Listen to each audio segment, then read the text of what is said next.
A part that goes unnoticed in your car. The cabin air filter. How to quickly change it. Remove the cowl vent cover.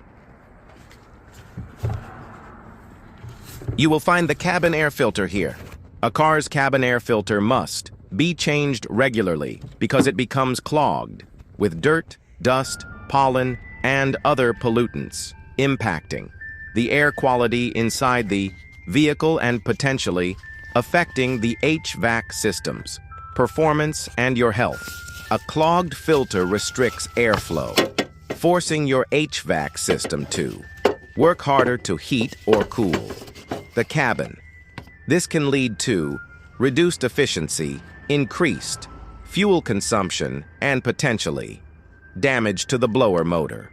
A dirty filter can lead to the buildup of mold and bacteria, which can damage the HVAC system and potentially cause unpleasant odors. Change the cabin air filter the same way the airflow arrow is pointing. Don't forget to like, comment, and subscribe, and like always. I appreciate you, and until next time.